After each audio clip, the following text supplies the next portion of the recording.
మూవీలో ఇద్దరు wife and husband ఉంటారు. ఇద్దరికి ఒకళ్ళంటే ఒకళ్ళు ఎంత ప్రేమ అంటే పెళ్ళయి చాలా సంవత్సరాలైనా పిల్లలు పుట్టలేదు. కానీ వీళ్ళిద్దరి మధ్య ఎటువంటి గొడవ ఎప్పుడు రాలేదు. కానీ ఒకటే దిగులు పిల్లలు పుట్టలేదని. అయితే చేసాడు ఇక విత్తనం వేయడానికి కుర్రోడు. అతను ఎవరో కాదు, హీరోకి తమ్ముడు. అంటే హీరోయిన్ కి మరిదవుతాడు. అసలు తమ్ముడు భార్యతో ఎందుకు కలిశాడు, వీళ్ళు ఏ పరిస్థితుల్లో ఆ పిల్లలకి అనాల్సి వచ్చింది, ఈ పూర్తి ఇంట్రెస్టింగ్ స్టోరీని చూడడానికి ఈ వీడియో లైక్ చేసి వెంటనే మా ఛానల్ సబ్స్క్రైబ్ చేసుకోండి. మూవీ ఓపెనింగ్ లోనే మన హీరోయిన్ చూపిస్తుంటారు. హీరో పేరు జాన్, ఈ అందమైన భార్య పేరు సారా. హీరో వ్యవసాయం చేయటం వల్ల అతను ఉండే పొలం దగ్గర అతని ఇల్లు ఉంటుంది. వీళ్ళిద్దరికి పెళ్లి 7 సంవత్సరాలైంది. కానీ పిల్లలు పుట్టలేదు. ఎప్పుడు అదే దిగులతో కూర్చొని ఉంటారు. ఒక రోజు ఇలా వీళ్ళిద్దరు పనులు చేసుకున్న టైంలో వచ్చేసాడు ఇత్తనం వేయడానికి బాబు, జాన్ తమ్ముడు జిన్.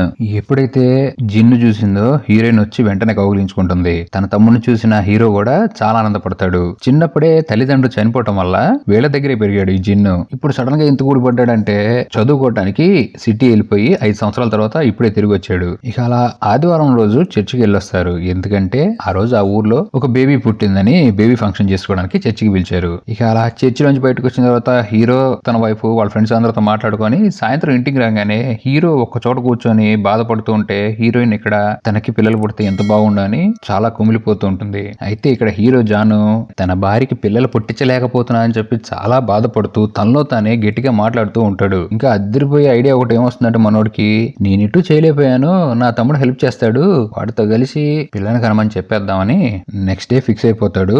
అలా వీళ్ళిద్దరు పొలం చేసుకుంటూ ఉంటే హీరోయిన్ పడి నడుపుతూ ఉంటుంది. వెనకాల హీరో విత్తనాలు జరుగుతూ ఉంటాడు. హీరో సింబాలిక్ గా ఇది చూసేసి వీడు విత్తనాలు గట్టిగా వేస్తాడని చెప్పి ఫిక్స్ అయిపోయి ఎలాగైనా సరే ఈ విషయం మాట్లాడేసిందని రాత్రి టేబుల్ మీద కూర్చొని ఫుడ్ తింటున్న టైంలో ముగ్గురిని కూర్చోబెట్టి జాన్ అంటూ ఉంటాడు, మా ఇద్దరికి పెళ్లి 7 సంవత్సరాలైంది, నేను తల్లి చేయలేకపోతున్నాను రా అంటూ ఉంటే హీరోయిన్ అంటుంది, మీరేం బాధపడమాకండి, టైం వస్తే అన్ని అదే జరిగిపోతాయి, ఊరుకోండి అంటుంటే ఈ జాన్ అది ఏం పట్టించుకోకుండా మనసులో బాధ బయటపెట్టేస్తాడు. అరే ఈ ఇంటికి ఒక పిల్లోడు కావాలి, దానికి నువ్వే హెల్ప్ చేయగలవు, నువ్వు చేస్తావని అడిగితే తమ్ముడికి ఎక్కడని కోపం వస్తుంది, ఏం మాట్లాడుతున్నావురా నువ్వు, కడుపు అన్నం తింటున్నావు గడ్డి తింటున్నావా, సారా నేను ఎప్పుడు ఆ ఉద్దేశంతో చూడలేదు, నువ్వు చెప్పంగానే అసలు తల్లిని ఎందుకు చేస్తాను అనుకుంటున్నావు నువ్వు, నాకు తెలుసురా నేను చేసేది పాపమే, ఈ పాపం మొత్తం నా మీదే వేసుకుంటాను, ప్లీజ్ హెల్ప్ చేయరా అంటే విన్ అసలు తన అన్నయ్య మాట వినడు. ఇక్కడ తన భార్య సారా కూడా ఏం పుట్టిందిరా నీకు అన్నట్టుగా మొహం చేదరించుకొని వాళ్ళిద్దరు అక్కడి నుంచి వెళ్ళిపోతారు. ఈ మాటలు విన్న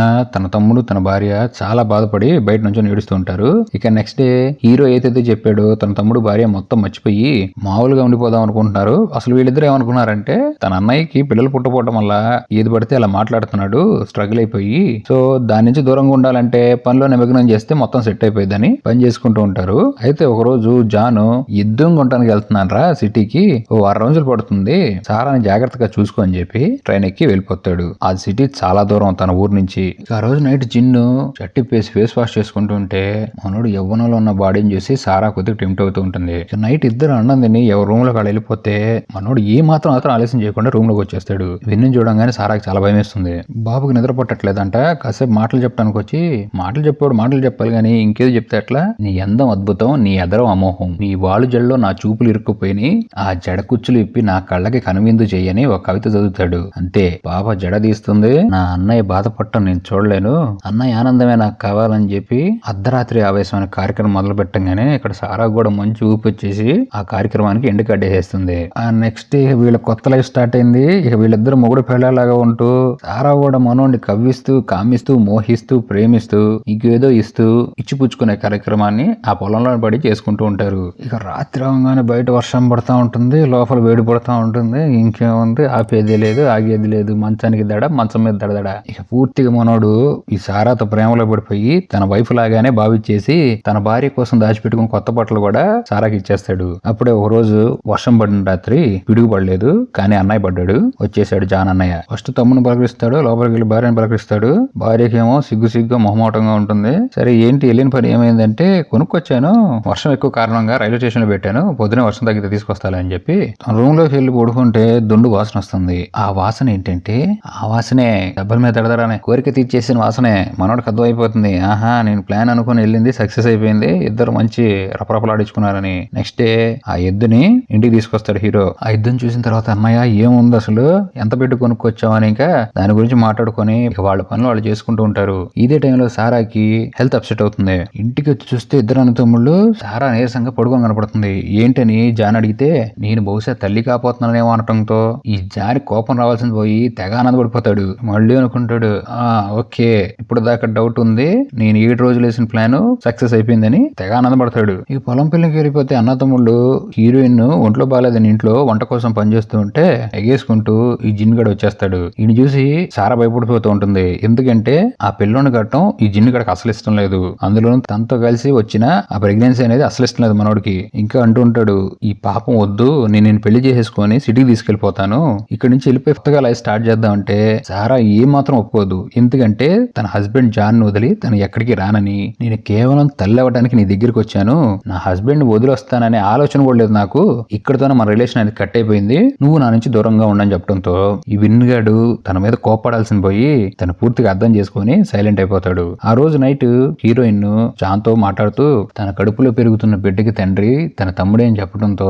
జాన్ సైలెంట్ అయిపోతాడు. ఇది చూసిన సారా షాక్ అయిపోతుంది. ఏంటిడు ఏదో చేస్తాడు అనుకుంటే ఎట్లా ఉన్నాడని. ఈ జాన్ తన భార్య తల్లి కావటం కోసం కావాలని చేశాడు కాబట్టి తనకి ఎటువంటి ఇబ్బంది బాధ లేదు. ఇక నెక్స్ట్ డే ఇద్దరు అన్నతమ్ముళ్ళు వేరే ఊరు వెళ్తున్నారు 3 నెలల పాటు పొలంలో పనిచేయడానికి. అయితే ఇక్కడ సారా మాత్రం చాలా దిగులుగా ఫీల్ అవుతూ ఉంటుంది. ఈ 3 నెలల పాటు తను ఒకటే ఉండాలని. ఇక అలా ఆ ఊరెళ్ళి ఇద్దరు తెగ కష్టపడి పనిచేసి డబ్బులు దాచిపెట్టుకుంటుంటారు. ఆ డబ్బులు సారాకి ఉపయోగపడతాయని. ఈ ఊరు హీరో వాళ్ళకు చాలా దూరం కావడంతో అన్నతమ్ముళ్ళు ఇద్దరు ఇక్కడే ఉండాల్సి వస్తుంది. ఇక అలా పొలం పనులు అయిపోయిన తర్వాత హీరోయిన్ లెటర్లు రాసుకుంటూ ఉంటారు. అయితే ఒక రోజు లెటర్ జాన్ కు వస్తుంది. రాత్రి అవ్వగానే జాన్ తన తమ్ముడితో చెప్తాడు, సారా దగ్గర నుంచి లెటర్ వచ్చిందిరా అని. అవునా, ఏది అది టీవీ నేను కూడా చదువుతానంటే, లేదొద్దు నీకు కాదు నా పర్సనల్ గా రాసింది అంటంతో ఇక ఇద్దరు అన్న తమ్ముడు పెచ్చ కొట్టుకొని రిలాక్స్ అయిపోయిన తర్వాత జాన్ తన తమ్ముడికి లెటర్ ఇస్తాడు. ఆ లెటర్ లో సారా ఏం రాసి ఉంటుందంటే, జాన్ తో జీవితం జల్సాగా ఉంది, ఈ జల్సా లైఫ్ లో జబర్దస్త్ పుట్టించడానికి జిన్ వచ్చి జల్జల్లాడిచ్చాడు, దీంతో నా జీవితం జామ్ జామ్ అంటూ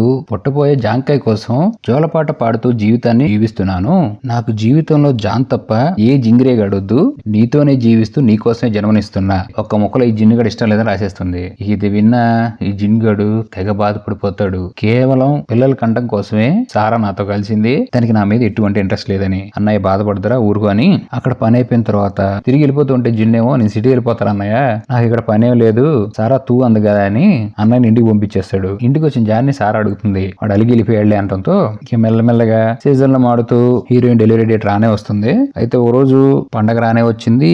జిన్ను కూడా ఇంటికి వచ్చి హీరోయిన్ కి చాలా ప్రెజెంట్స్ తీసుకొస్తాడు తన పుట్టబోయే బేబీ కోసం. వైఫ్ అండ్ హస్బెండ్ అనుకుంటారు, జిన్ నువ్వు కూడా మాతో కలిసి ఉండిపోరా, ముగ్గురు కలిసి బిడ్డని హ్యాపీగా చూసుకుందాం, పండగ కూడా ఎక్కడే చేసుకుందాం అని చెప్పడంతో ఈ జిన్ కూడా ఓకే అంటాడు. ఇక అలా కొన్ని రోజులు గడిచిన తర్వాత ఫుల్ మంచు వర్షం పడుతూ ఉంటుంది. హీరోయిన్ కి నొప్పులు రావటం, మంచి ఎర్రని జాంకాయ రంగులో ఓ బిడ్డ పుడతాడు. ఇద్దరు తమ్ముళ్ళు మాత్రం తెగ ఆనందంగా ఉంటారు. వాడికి గ్రే అని పేరు పెట్టేస్తారు. ఆ నెక్స్ట్ రోజు హీరోయిన్ కి ఫుల్ ఫీవర్ గా ఉంటే చెప్పే కదా అక్కడ క్లైమేట్ అసలు పూర్తిగా బాగాలేదు, మంచు వర్షం కురుస్తుంది, జాను డాక్టర్ ని తీసుకొస్తాను రా నువ్వు ఇక్కడే ఉండని చెప్పి ఆ మంచు వర్షం వెళ్ళిపోతాడు. డాక్టర్ ఇల్లు చాలా దూరం అవడం వల్ల మంచు తుఫాన్లో ఇరుక్కుని జాన్ చనిపోతాడు.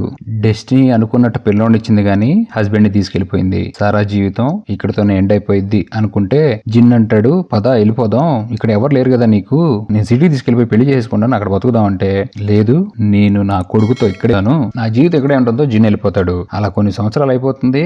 ఈ గ్రేగాడు పిందె నుంచి పండయ్యి ఆ పండుగ ఇంకో పండును కూడా తోడు చేసుకుంటాడు. అంటే బాబు ఆల్రెడీ లవ్ లో పడిపోయాడు. ఇక వీళ్ళిద్దరు కలిసి తన తల్లి కళ్ళ ముందే ఆడుకుంటూ ఫోటోల్లో హీరో తన తండ్రి తన బాబాయ్ గురించి చెప్తూ తన బాబాయ్ సిటీలో ఉంటాడని, ఇప్పుడు వీళ్ళిద్దరు చదువుకోవడానికి సిటీ వెళ్ళిపోతూ గ్రే గర్ల్ ఫ్రెండ్ అడుగుతుంది సారాని, సిటీలో బాబాయ్ కనపడితే ఏం చెప్పాలి అంటే, మన ఫ్యామిలీ ఎప్పుడు నిన్ను ప్రేమిస్తూనే ఉంటుంది, ఇట్లు నీ సారా అని చెప్పు అంటుందో మూవీ ఎండ్ అయిపోతుంది.